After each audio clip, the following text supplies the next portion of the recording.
نحمدہ ونصلی علی رسولہ الکریم اما بعد فاعوذ باللہ من الشیطان الرجیم بسم اللہ الرحمن الرحیم۔ آج ہم درس قرآن پاک شروع کرنے لگے ہیں اور ابتدا سے انشاءاللہ اگر اللہ تعالیٰ نے توفیق اور اللہ تعالیٰ کے فضل سے انشاءاللہ آخر تک اس کو لے جائیں گے۔ اس لیے جو بھی حضرات ہمارے ساتھ شامل ہونا چاہتے ہیں اس درس قرآن مجید کے اندر تو وہ شامل ہو سکتے ہیں۔ ہر روز کی انشاءاللہ یہ ہماری 10 منٹ 5 منٹ اور اسی طرح یہ درس قرآن مجید ہوا کرے گا۔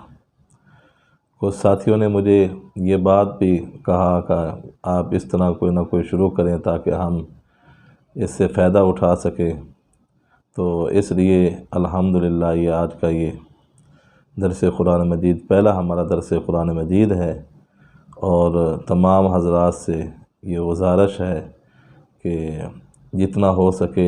ہمارے درس قرآن مجید کو سنیں۔ اللہ تعالی ہم سب کو عمل کی توفیق عطا فرمائے۔ نحمدہ ونصلی علی رسولہ الکریم اما بعد فاعوذ باللہ من الشیطان الرجیم بسم اللہ الرحمن الرحیم۔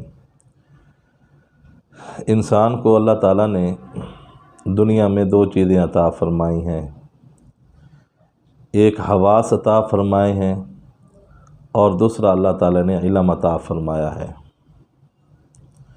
حواس مثلا آنکھ ہے، پاؤں ہے، زبان ہے، اور اسی طرح انسان کو جو اللہ تعالیٰ نے عقل عطا فرمایا، تو اب حواس سے انسان آنکھوں سے دیکھ سکتا ہے کہ سورج نکلا ہوا یا نہیں نکلا ہوا، اور اسی طرح ہاتھوں سے انسان پکڑ کر معلوم کر سکتا ہے، ناک سے انسان سونگھ کے معلوم کر سکتا ہے کہ اس کی بدبو ہے یا خوشبو ہے، اور عقل سے انسان کوئی نہ کوئی چیز کو سوچ سکتا ہے۔ اب ایک حواس ہے اور ایک عقل ہے، اور تیسری جو چیز ہے وہ علم ہے، اس کو علم وحی کہا جاتا ہے۔ اب جو چیز نہ وہ حواس سے حاصل ہوتی ہے نہ عقل سے حاصل ہوتی ہے، وہ علم جو وحی کا علم ہے، اس لیے کہ اللہ تعالیٰ نے انسان کو دنیا میں بھیجا ہے، اور بھیجنے کا اللہ رب العالمین نے مقصد بتایا ہے، اور وہ کس ذریعے سے بتایا ہے، وہ وحی کے ذریعے سے بتایا ہے کہ اصل میں انسان کے آنے کا دنیا میں مقصد کیا ہے۔ اور اللہ تعالیٰ نے قرآن پاک کے اندر فرمایا وَمَا خَلَقْتُ الْجِنَّ وَالْإِنسَ إِلَّا لِيَعْبُدُونَ، کہ میں نے جن و انس کو اپنی عبادت کے لیے پیدا فرمایا ہے۔ اب اس میں اللہ رب العالمین نے اب انسان دنیا میں آئے اور اللہ تعالیٰ کی عبادت نہ کرے، بس ایسے ہی فضول زندگی گزار کے چلا جائے، اس کا مقصد اصل حاصل نہیں ہوا۔ اصل اس کا مقصد جو ہے، اس کے آنے کا مقصد یہ ہے کہ وہ اللہ تعالیٰ کو راضی کرے۔ اب اللہ تعالیٰ کے راضی کرنے کا ہمیں کس طرح پتہ چلے گا کہ اللہ تعالیٰ ہمارے عمل سے راضی ہیں یا ناراض ہیں؟ تو وہ پتہ چلے گا ہمیں وحی سے، کہ وحی جو حضور پاک صلی اللہ علیہ وسلم کے قلب اطہر پہ نازل ہوئی، اور اس کو لانے والے حضرت جبرائیل علیہ السلام ہیں، اور بھیجنے والے اللہ رب العالمین ہیں، یعنی وحی کو بھیجنے والا رب العالمین ہے، اور وحی کو لانے والے روح الامین ہے، اور وحی جس نبی کے اوپر نازل ہو رہی ہے ان کا نام محمد الرسول اللہ صلی اللہ علیہ وآلہ وسلم ہے۔ تو ہمیں پتہ چلے گا وحی سے کہ ہمیں کن کاموں سے اللہ تعالیٰ راضی ہوتا ہے اور کن کاموں سے اللہ تعالیٰ ناراض ہوتا ہے۔ تو اصل میں انسان اور وحی کے جو حضور پاک صلی اللہ علیہ وسلم کے قلب اطہر پہ، اور وحی ہر ایک کے اوپر نہیں اترتی، میرے اوپر وحی نازل نہیں ہوگی، کسی اور عالم کے اوپر وحی نازل ہے۔ وحی جو نازل ہوتی ہے وہ انبیاء علیہ السلام کے قلب اطہر پہ نازل ہوئی، جس طرح حضرت آدم الصفی اللہ ہیں، حضرت نوح النجی اللہ ہیں، حضرت ابراہیم خلیل اللہ ہیں، حضرت اسماعیل ذبیح اللہ ہیں، حضرت یوسف الصدیق اللہ ہیں، اور اسی طرح حضرت موسیٰ کلیم اللہ ہیں، حضرت عیسیٰ روح اللہ ہیں، حضرت محمد الرسول اللہ صلی اللہ علیہ وسلم، 1,24,000 انبیاء علیہ السلام ہیں۔ ان میں بھی کئی ایسے رسول ہیں جن کے اوپر اللہ تعالیٰ نے وحی کو نازل فرمایا، اور یہ ہر ایک کے اوپر نازل نہیں ہوتی۔ تو اب وحی حضرت جبرائیل علیہ السلام اور تمام پیغمبروں کے اوپر جو وحی لانے والے فرشتے ہیں وہ حضرت جبرائیل علیہ السلام جو روح الامین ہیں۔ اب حضور پاک صلی اللہ علیہ وسلم کے اوپر جو وحی نازل ہوئی اس میں آپ صلی اللہ علیہ وسلم نے ارشاد فرمایا،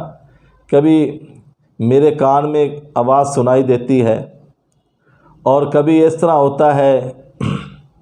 کہ حضرت عائشہ صدیقہ رضی اللہ تعالی عنہ فرماتی ہیں کہ جب حضور پاک صلی اللہ علیہ وسلم کے اوپر وحی نازل ہوتی تو آپ صلی اللہ علیہ وسلم سردیوں کے موسم میں آپ صلی اللہ علیہ وسلم کے جسم عطر پہ اوپر پسینہ آ جاتا، اور وہی کبھی حضور پاک صلی اللہ علیہ وسلم نے ارشاد فرمایا کہ اس طرح نازل ہوتی ہے کہ حضرت جبرائیل علیہ السلام جو ہیں وہ اپنی اصلی حالت میں میرے سامنے آ جاتے ہیں، کبھی انسان کی شکل میں میرے سامنے حاضر ہوتے ہیں، اور یہ تمام کی تمام صورتوں میں اصل میں نازل کیوں آتے ہیں، کیوں تشریف لاتے ہیں؟ اللہ تعالیٰ کا پیغام سنانے کے لیے۔ قرآن پاک کی تمام آیات وحی کے ذریعے نازل ہوئی ہیں، اور اس میں مختلف طریقوں سے حضرت جبرائیل علیہ السلام حضور پاک صلی اللہ علیہ وسلم کے پاس آتے، اللہ تعالیٰ کا پیغام لے کر، اس کو وحی کہتے ہیں۔ اور اب قرآن پاک کی جو وحی ہے یا قرآن پاک کو کس طرح اتارا گیا؟ قرآن پاک میں اللہ تعالیٰ فرماتے ہیں بل ہوا قرآن مجید فی لوح محفوظ، کہ اللہ تعالیٰ نے اس قرآن پاک کو لوح محفوظ کے اندر محفوظ کر کے رکھا ہوا ہے۔ ایک ہے بیت اللہ شریف، جہاں پہ ہم مسلمان وہاں پہ بیت اللہ میں جا کر طواف کرتے ہیں۔ ایک بیت معمور ہے جو بالکل بیت اللہ کے بالکل بعینی اوپر، وہاں پہ یہاں پہ انسان بیت اللہ کا طواف کرتے ہیں، اور وہاں پہ فرشتے بیت المعمور کا وہاں پہ فرشتے طواف کر رہے ہیں۔ وہاں پہ اللہ تعالیٰ نے قرآن پاک کو، سارے قرآن مجید کو الحمد سے لے کر والناس تک اللہ تعالیٰ نے وہاں پہ محفوظ کیا۔ اب وہ مختلف طریقوں سے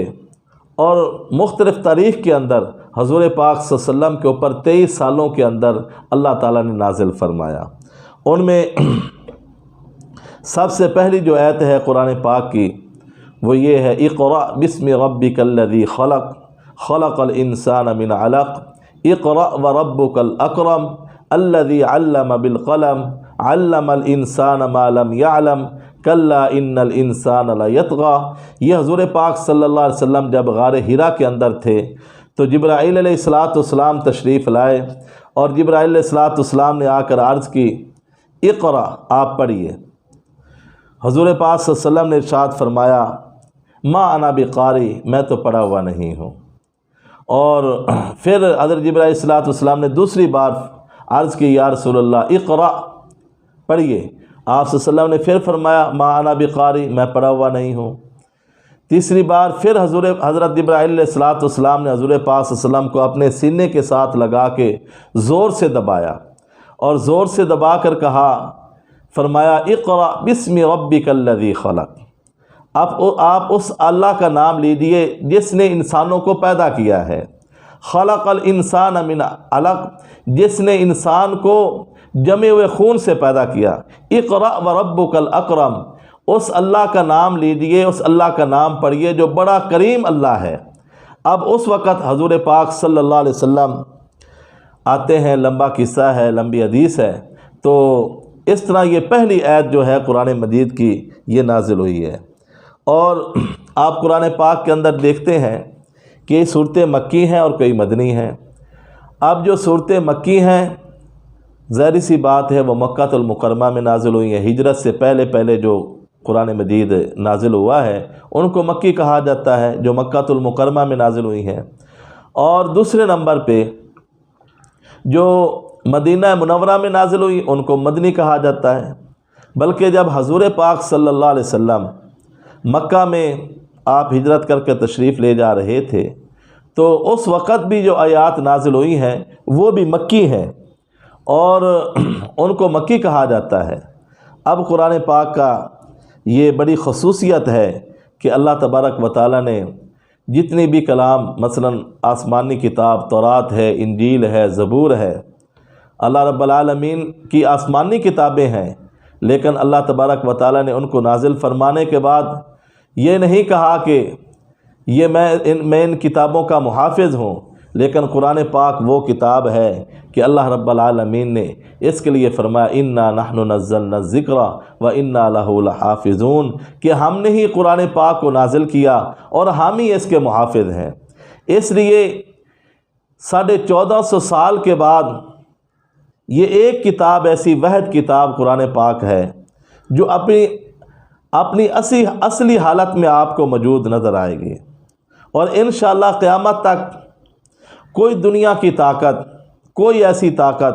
اس کو نعوذ باللہ اس کا رد و بدل نہیں کر سکتی، کیونکہ اس کا ذمہ جو ہے وہ اللہ رب العالمین نے اٹھایا ہے۔ اور اس کے ساتھ ساتھ یہ ہے کہ قرآن پاک یہ کتاب ایسی ہے، اب حضور پاک صلی اللہ علیہ وسلم تو امی تھے، امی کا معنی پڑھا ہوا نہ پڑھا ہوا ہونا،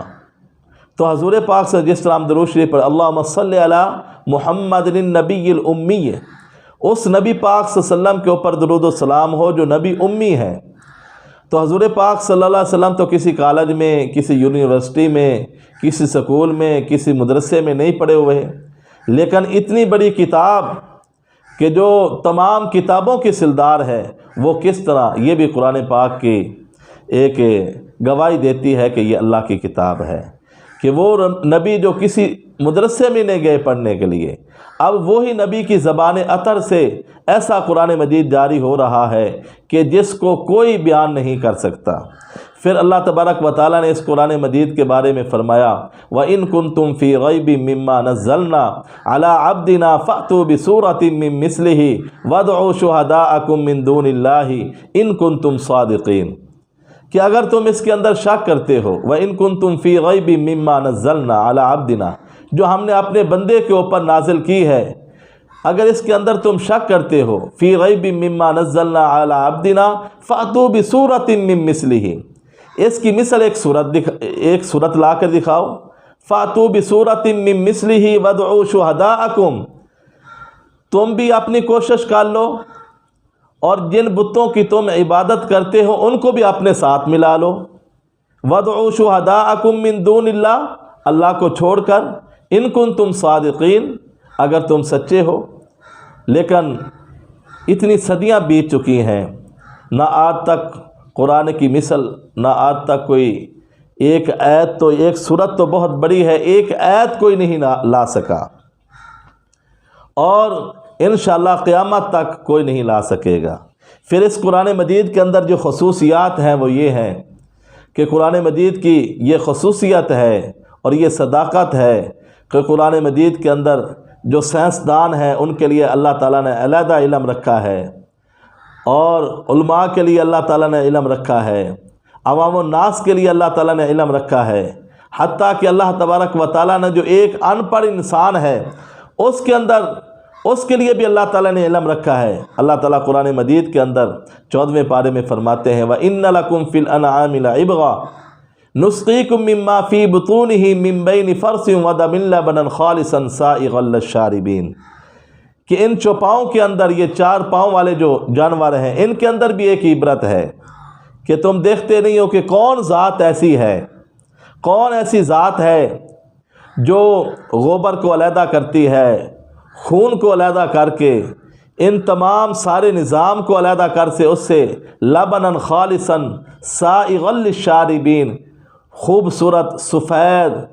پاکیزہ اللہ تعالیٰ تجھے دودھ عطا فرماتا ہے، اس سے تم نہیں حاصل کرتے کہ کوئی ان کو بنانے والا ہے۔ اور قرآن مجید میں اللہ رب العالمین مختلف، انشاءاللہ یہاں تک میں نے بات کی ہے، اگر اللہ تعالیٰ نے زندگی دی انشاءاللہ کل اسی سے آگے شروع کروں گا۔ اللہ تعالیٰ ہم سب کو عمل کی توفیق عطا فرمائے۔ وآخر دعوانا الحمدللہ رب العالمین۔